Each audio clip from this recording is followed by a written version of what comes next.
Let us imagine ourselves in Rio de Janeiro, or Port of Spain in Trinidad, or New Orleans, as the season of Epiphany comes to an end. People will be letting their hair down in carnival before the austerity of Lent. There's something transgressive about carnival. It's a time when people dance, sing, wear flamboyant costumes, and maybe do some things they won't be telling their grannies about when they get home. It's the feast before the fast. As Carnival finishes on what we call Shrove Tuesday, Mardi Gras, people pile into church to confess their sins. And the following 40 days are devoted to fasting and to prayer. Carnival is taking a break from the routines of life. There are other ways, of course. Some of you may have read the writings of Thomas Merton. He was a contemplative monk who lived in a monastery, and he believed that he would be able to set himself apart from the world and just live a holy life. However, after 15 years in the monastery, he had an extraordinary experience. He went out one day into the shopping district of Louisville, where he lived, just to do the chores for the monastery. And he later wrote, "I was suddenly overwhelmed with the realization that I loved all these people, that they were mine and I theirs, that we could not be alien to one another, even though we are total strangers." He said that it was as if he had woken from a dream.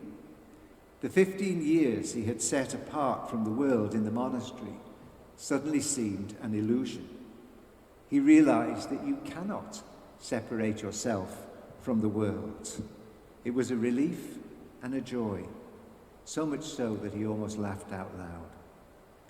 Looking at the faces of the people in the shopping district made him realize how wonderful it is to belong to the human race. If only we could all realize this. Merton wrote, "There is no way of telling people that they are all walking around, shining like the sun." And this morning we read of Jesus shining like the sun. He was on a mountaintop with his closest disciples, Peter, James, and John. We are told that he had gone there to pray. His prayer was deep and intense, so much so that he and his disciples were caught up in a vision of Moses and the prophet, Elijah. And Jesus converses deeply with them, the representatives of the law and the prophets, Jesus' own ancestral faith. And the moment is so intense that the voice of God is heard. "This is my Son, my chosen. Listen to him." So now we know who Jesus is. He is chosen, the beloved Son of a divine Father. And we know what we are to do. We are to listen to him. Peter shared the same instinct which had led Thomas Merton into a monastery.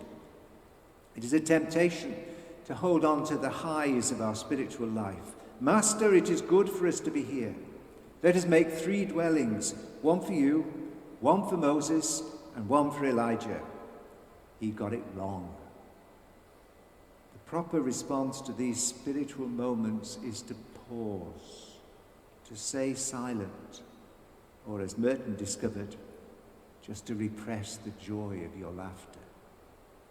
All of us can experience these moments of spiritual ecstasy, intensity. I imagine many of us will be able to describe moments in which God feels especially close, perhaps in church, perhaps outside in the country or a seashore or on a mountaintop, or in conversation with someone. Moments which change the direction of our lives. These moments have been described as cracked doors or thin places between heaven and earth. moments when we want to say, Master, it is good for us to be here. And these moments stay with us. They are guides and they are inspirations. But they cannot keep us from the call of the everyday challenges that we face. We meet, do we not, as we often do, in dangerous times. The events this week in the Ukraine are very serious and will be weighing on our minds. Whilst we may feel more relaxed about the pandemic, it's still not over. And the extreme weather we have experienced recently emphasizes our concerns about climate change.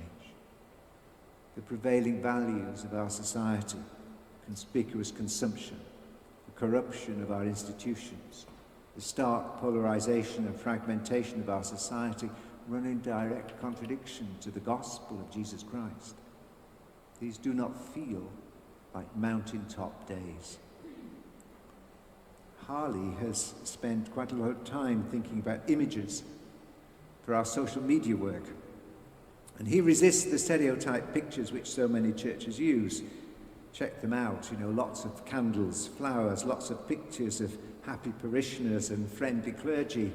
And this image frequently appears.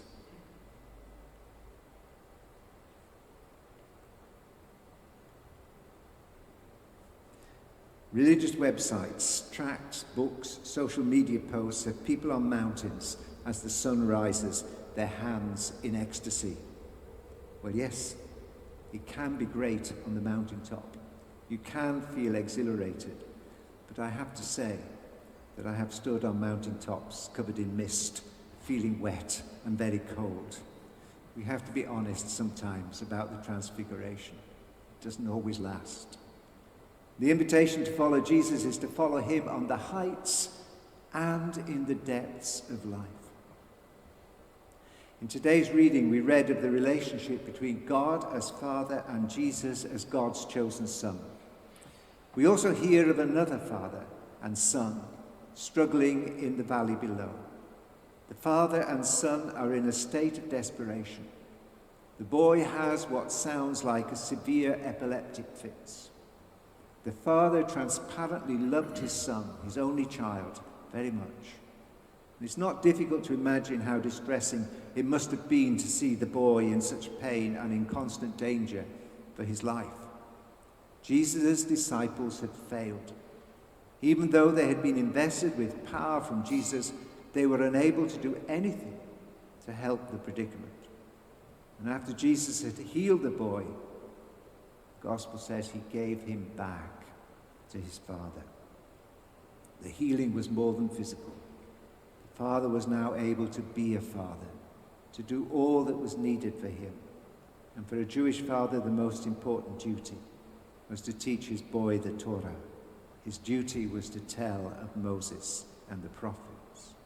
A body had been healed, a relationship restored, Father and Son together again.